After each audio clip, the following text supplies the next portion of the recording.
the scales of sorcery. The culling game isn't just a battle of strength.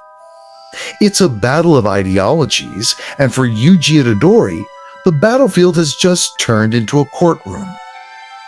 We left off with our heroes entering the Tokyo colony, only to be immediately separated by the barrier's unpredictable nature. While Megumi is forced to navigate the treacherous streets alone, Yuji finds himself face to face with a man who holds the power of absolute law. Hiromi Higuruma was once a man who fought for the innocent, but the broken legal system turned him into a judge, jury, and executioner. Today, Yuji Itadori isn't just fighting for his life, he's fighting against his own guilt. Welcome to episode 21. Court is now in session, and the verdict might be a death sentence. Scene 1. The descent into the colony. The episode begins with the jarring transition of entering the barrier. Yuji and Megumi are pulled apart by the colony's randomized entry points.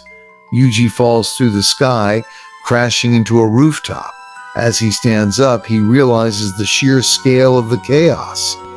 The city is a labyrinth of cursed energy. He is immediately targeted by rookie hunters, players who wait at entry points to kill newcomers for easy points. Yuji, despite his exhaustion, dispatches them with ease. He doesn't want to kill. He only wants information. Where is the man with the 100 points? He demands. He learns that Hiromi Higuruma is holding court in a nearby theater, sitting in a bathtub, surrounded by the silence of a dead audience. Scene 2. The tragedy of Hiromi Higuruma.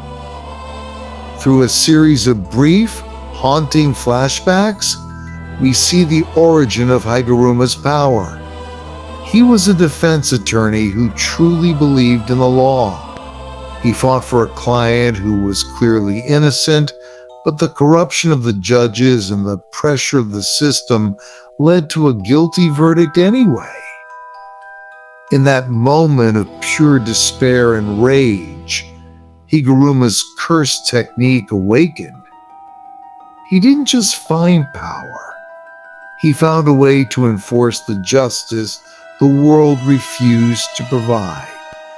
He stands in the center of the theater, his judge's gavel in hand, guarded by a terrifying blindfolded Shikigami known as Judgeman. When Yuji enters the theater, the air becomes heavy with the weight of the law. Scene 3. Opening statements. Yuji approaches Higuruma, trying to negotiate. I need your 100 points to add a rule to save someone, Yuji explains. But Higuruma is disillusioned. He believes the culling game is just another system that needs to be dismantled by his own rules. He refuses to cooperate, leading to an inevitable clash. The fight begins not with a punch, but with an expansion. Higuruma instantly activates his domain expansion, deadly sentencing. Unlike most domains, this one is non-lethal but absolute. Inside the domain, all violence is forbidden.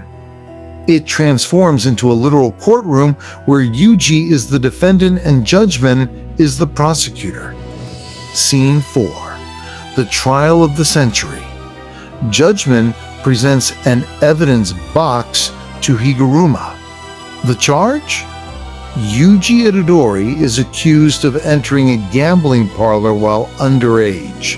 Yuji is stunned. He has a choice: silence, confession, or denial.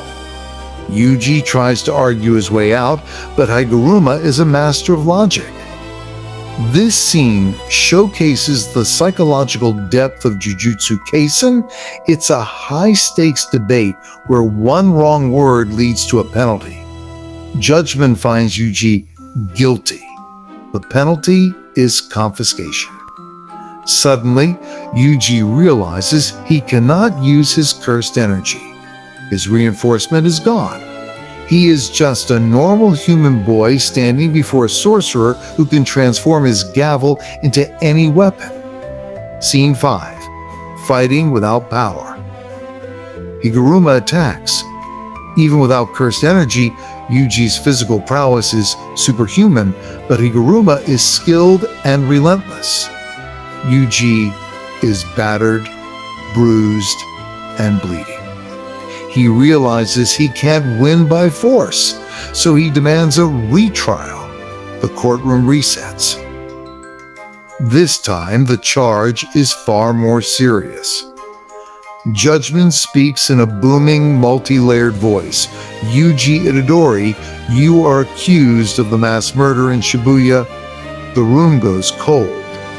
Higuruma expects Yuji to deny it, to blame Sukuna, or to make an excuse.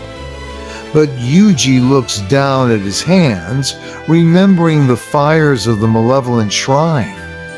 I did it, Yuji says, his voice trembling but honest. I'm not making excuses. It was me. Scene 6, the verdict. Higuruma is visibly shaken.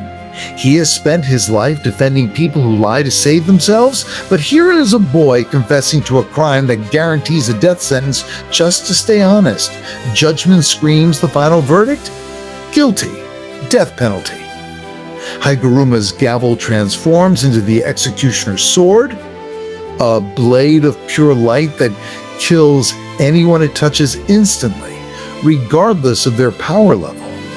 Higuruma leaps through the air, the sword aimed directly at Yuji's heart. The episode ends with Yuji standing still, accepting his fate, while Higuruma's eyes widen as he realizes the true nature of the boy he is about to execute. The final suspense. The trial has reached its climax, and the sentence is death. The executioner's sword. Can Yuji dodge a weapon that guarantees instant death? Higuruma's change of heart. Will the lawyer's sense of justice force him to stop the blade? Megumi sighed while Yuji is on trial. What nightmare is Megumi facing in the streets of Tokyo?